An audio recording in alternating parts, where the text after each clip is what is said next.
Oh, you were expecting a title card and a little tune to accompany it, right? Well, hold them horses because we're going to be doing this one a little differently. Usually with my replay videos, I tend to just speak nonsense and assume most of my viewers know what's going on. Cardians, however, are a deck that I feel a fair amount of people may not be familiar with. I've noticed players frequently asking for help learning the playstyle of the deck, so when I finally got around to making this video, I decided to kill two birds with one stone by making a how-to prologue. If you already know how to play Cardians or don't care to learn, feel free to skip ahead to whatever timestamp is above my head right now to get to the duels. For everyone else, let's get into this. First, we'll take a look at this infograph I made splitting all the Cardians into little groups for easy learning. The main goal of Cardians is to use all these little guys down here to make these dudes up here. Starting with the poorly named main 4 section, we come to our first lesson. None of them can be normal summoned except for these 4 in particular, and the level 1 Pine is the only one of the bunch that has a level low enough to not need a tribute. The other 3 make up for this by being able to special summon themselves when a Cardian of a certain level or below is on the field. Now, Pine may not be able to swoop down to the field like a rectangular bird of prey, but when he's normal summoned, you can do what I'll be calling a Cardian draw, because I'm not going to repeat myself the 20 something or so other times this effect shows up on a Cardian card. When you activate this effect, you get to draw a card, reveal it to your opponent, and if it's anything other than a Cardian monster, you have to discard it, otherwise add it to your hand. This luck aspect of Cardians is a nod to the Hanafuda cards are based on, but I can go into all that in another video. I probably won't, but still.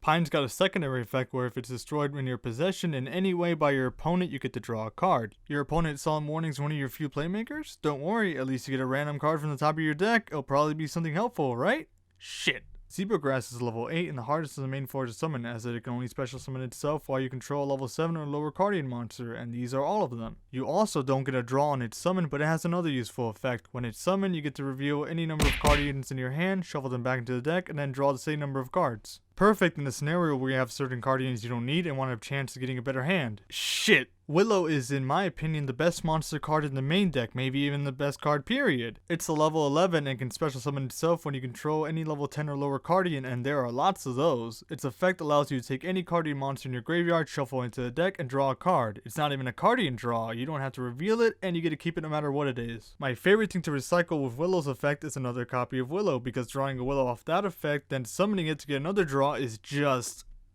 Another thing I have to mention is Willow is specifically needed to summon one of your only 2 tuner monsters, but we'll get to him later. Paulownia is a level 12 that can be summoned if you control a level 11 or lower Cardian, making it the easiest of the 4 to special summon. That makes it great to have in situations where you need to put monsters on board to synchro summon, but the fact that it doesn't have an effect that helps you gain cards in your turn makes it lackluster when you need to keep drawing. It instead lets you negate an attack directed at it in the battle phase and then draw a card. The idea here is that you have a defensive card to hold off your opponent if you couldn't make a formidable board. The problem is that if your opponent actually bothers to read its effect, there's a million ways they can get around it, and if they can't for whatever reason, they just won't attack it. Also, if you for some reason leave it in attack mode, that's pretty much an invitation to your opponent to inflict massive damage with Utopia the bullshit. Before we move on, the last thing I need to mention is, if you summon any of these 3 monsters with their effects, you can't summon any other monsters for the rest of the turn except for Cardians. Not that this is that bad of a downside. Occasionally, you can go to something like a high ranking XYZ monster, but most of the time, you're going to want to go into your amazing synchro monsters. The next group of monsters need Cardians of a specific level to be summoned. Most people wouldn't run any of these except for the tuner right here, because they can make an already bricky deck brick harder. Still, we'll go over all of them because I actually run at least 1 copy of each, and leaving them out of a video that covers the archetype wouldn't feel right. Cardian Pine with Crane is the level 1 that requires tributing a level 1 Cardian to be special summoned, so Cardian Pine is what you'll need to summon this. When it's summoned, you get to do a Cardian draw. If you end up drawing any of these, you can special summon it. That's an effect all the monsters in this group share, saying it now so I want to repeat it 3 more times. If you are in a desperate situation where you need to draw more cards, you can try attacking your opponent with Crane since you draw a card after this battles, at the end of the battle phase. With 2000 attack, it won't leave much of a dent in anything, but it's still good damage if you clear the board of other monsters. Cardian Zebragrass Moon is level 8 and needs a level 8 Cardian tribute before he can be summoned. This is the only monster here that has 2 Cardians that will fulfill its condition, one being Little Zebragrass and the other being a level 8 Synchro monster, but you'll pretty much never want to tribute this to summon this. Its battle effect gets you a draw, but only if you manage to destroy a monster with its lackluster 2000 attack. Cardian Willow with Calligrapher is a level 11 that, you guessed it, needs a level 11 Cardian to be tribute summoned, which is our amazing Willow monster. Willow stands out from its group as the best, and its evolved form is no different. Calligrapher is the only member of this group that you'll want to run 3 of. Pretty much because Cardians only have 2 main deck tuners. If you know next to nothing about Cardians, you might be asking yourself, how do I synchro summon with all these high level monsters? Am I going to make a level 32 synchro? This is where Calligrapher's final effect comes into play. If you synchro summon with him, you can treat it and every other synchro material as a level 2 monster. So him plus 3 other monsters make it level 8. Him plus 2 equals 6. You get the idea. Cardian Paulownia with Phoenix is level 12, so yeah, it needs level 12 Cardian to be tribute summoned. To get its battle related draw off, it simply needs to inflict battle damage. Again, you'll only want to try this out when you have a nice board already established or if you're desperate for draws. That's another group covered, so awkward transition time. Now we move on to the generic group, named that because each of them require a tribute to be summoned, but unlike the last group, any Cardian will do. Cardian Clover or Boar and Cardian Maple of Deer will be covered at the same time because they have pretty much the same effect. When they're summoned, you get to do a Cardian draw as usual. If you draw a Cardian monster, you get to keep your card, but upon revealing your monster, you gain a bonus effect. Boar lets you destroy a monster, and Deer lets you destroy a spell or trap. Boar is nice because it doesn't target and can help get rid of anything your other monsters might not be able to take care of. However, I found Deer to be more useful simply because it's great for either baiting or destroying things like Solemn Strike. If you summon Deer, your opponent will want to either negate Deer's draw effect and destroy it, or risk you drawing your Cardian and losing the strike they were saving for your synchro summon. Cardian Peony with Butterfly is your second tuner monster and by far the best one you have since it can be summoned by tributing any Cardian monster. When it's summoned, you get a Cardian draw with an interesting bonus effect. Successfully drawing a Cardian monster lets you see the top 3 cards of your opponent's deck and rearrange them in any way you want on either the top or bottom of their deck. If you're going first, this can be a huge advantage. Lets you see what they're playing, arrange it so they draw something mediocre, or alert you that it's time to rage quit when you see a stack of kaiju monsters. You tune with it the same way you would with Calligrapher, where all monsters use a secret material treated as level 2. Now the next group of monster is just this one guy who didn't really fit in anywhere. Aw, you little outcast. On the bright side, lots of leg room since you have this whole section to yourself. Aw yeah, stretch those puppers. So you summon it by revealing it and doing a Cardian draw. If you don't draw a Cardian monster, you discard what you drew and this monster. If you're successful and draw a Cardian, you special summon this card. Really a fantastic card already for the archetype, letting you start your play without using a spell or summoning Pine. The secondary effect is pretty fantastic, letting you discard it from the hand when your Cardian monsters battle with another monster to give them an extra 1000 attack. You can use this to keep your synchro monsters from dying to beefy monsters, drop multiple curtain cards for huge damage since it's not once per turn and the attack gain stacks, or even to get the draw effects off one of these nerds. Finally, we're on to what you're actually trying to make of all these cards, your big and bad synchro monsters. Well, almost, since the first synchro we're covering isn't meant to be part of your end board, but rather help you extend your plays. Cardian Moonflower, now its official TCG name, is a level 6 synchro tuner monster. I don't need to tell you that she treats other synchro materials and herself as level 2 because that's how Cardian tuners roll. Once per turn you can draw a card. Notice how I didn't say it was a Cardian draw. You don't have to reveal it and you get to keep it even if it's something as out of place and appalling as Trent or Shape Snatch. What? I just don't find them funny. Oh, you can all go. Now, if you do draw a Cardian monster, you can special summon it, ignoring its special summoning conditions, so feel free to special summon that Deer or Boar or even Crane. Tributes be damned.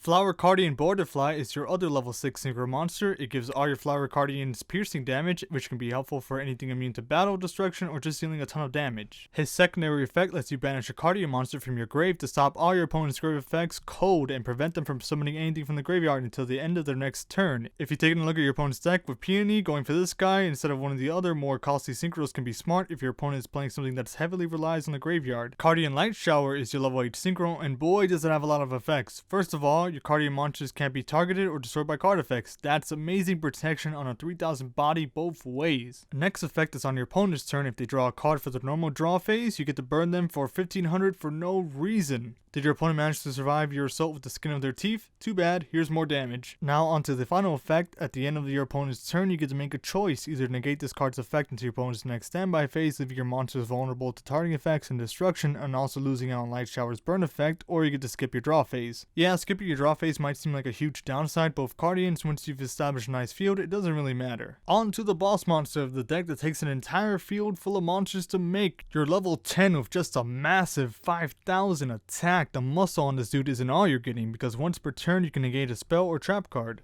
You might be a little reluctant here. You're telling me, sure, that's a nice effect, and boy howdy, that's some nice attack, but I don't want to go through all that effort and use 5 cards just to make something Utopia the Lightning or Crystal we can just plow through. Don't you worry about the bane of boss monsters everywhere. This guy has built-in protection. His continuous effect negates the effects of all monsters that battle of Cardian monsters. Lightning can't stop it, Crystal Wing can't negate it, Kaiju's, let's not talk about Kaijus. If that's not enough though, he replaces himself for free with any other Cardian synchro monster if he's destroyed or leaves the field because of opponent's card effect. I mean, what else do you want on a boss monster? This guy has it all. Lastly, we go on to Cardian's crazy, would be busted in most other archetypes, spells. Take for instance Flower Gathering, which lets you special summon 4 Cardians from your deck with 100 attack with different names. So these 4 from the first group, they all have their effects negated, can't be tributed for tribute summons, and you can't summon other monsters per Cardians for the rest of the turn. All those downsides don't mean a thing though, since this makes summoning your synchros a breeze. One of your tuners in hand in this card is an instant Lightshower. If just another monster, you already have your boss ready to hit the field. Flower Stacking lets you take any 3 Cardians from your deck with different names and place them on top of your deck in any order. Perfect for keeping your plays going. This lets you ensure your Cardian draws go through and that you get what you need.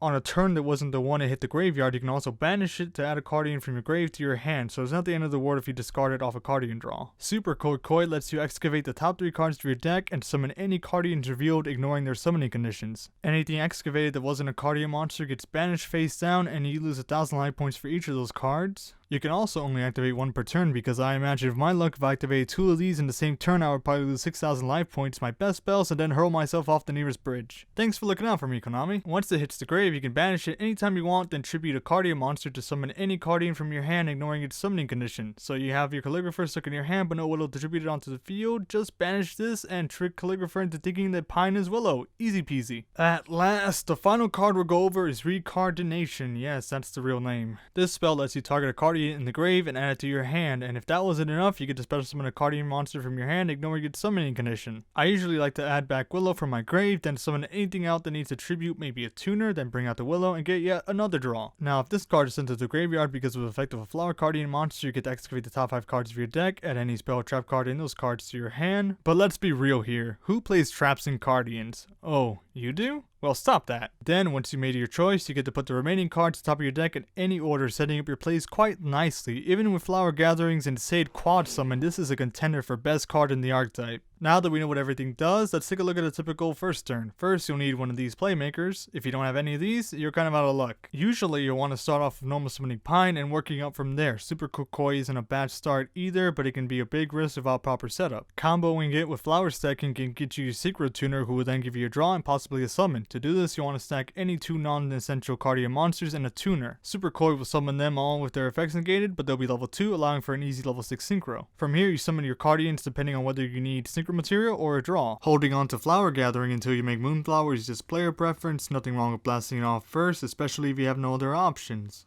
However you go about it, your ideal final board will look like this, with maybe 1 or 2 Cardians in your hand for the battle phase insurance, locking your opponent out of the grave next turn with Boardefly, being able to negate any 1 spell or trap with Lightflare, and of course, you won't need to negate things like Regeki since Lightshower protects all your monsters from destruction anyway, as well as targeting.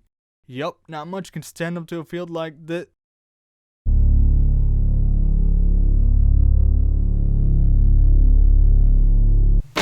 Alright, fuck this game, I quit.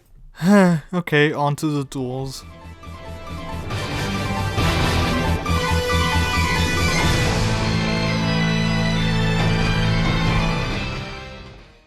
Alright, so first duel, not going to be anything that scary, Boojins.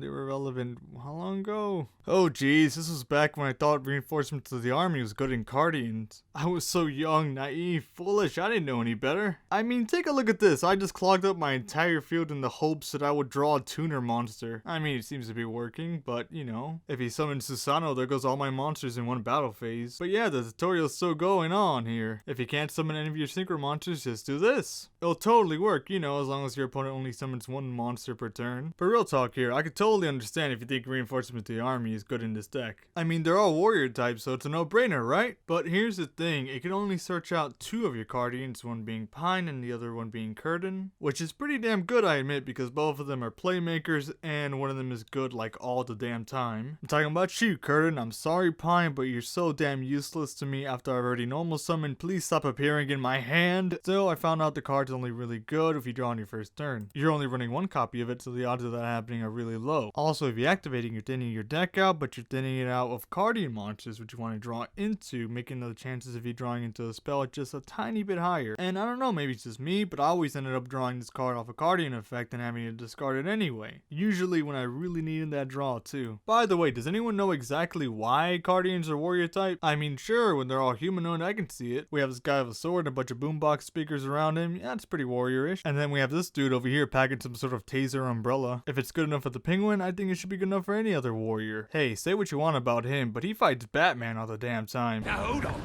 Hold on a bloody minute. Okay, maybe fight's not the right word. But yeah, when they're giant metal card thingies, I just don't see it. By the way, here's the person who guessed what I'd be playing in this video. In my last video, there were 3 koi fish just kind of chilling in the corner. Get it? Koi, koi, koi. Ha. I'm hilarious. They'll be getting a little medal in the description, and yeah, doing a new thing. If you successfully guess 3, I will Photoshop you a little playmat. If you watch my videos, you know how okay I am at Photoshop, so if that's something that interests you, go ahead and try to find the clue in this one. Don't worry, it's not hidden somewhere in the how-to section. That would be pretty damn devious of me. So we're already nearing the end of the final duel. Yeah, I know it's kind of a letdown to only have 3 short duels after trudging through that entire chunk of video. I did want to have more, but my YGOpro's been acting buggy and I actually kind of can't use it. I'm sure I'll figure out the problem at some point, so yeah, more videos for me in the future. If you're into that kind of thing, I hope you are. Please love me. No, but really it's all good because my next video isn't even a YGOpro video. You'll have to wait to see what exactly it is. I'll see you guys next time. Hope you guys enjoyed. GTOMR out. Oh, I didn't even do the enjoy thing. Fuck!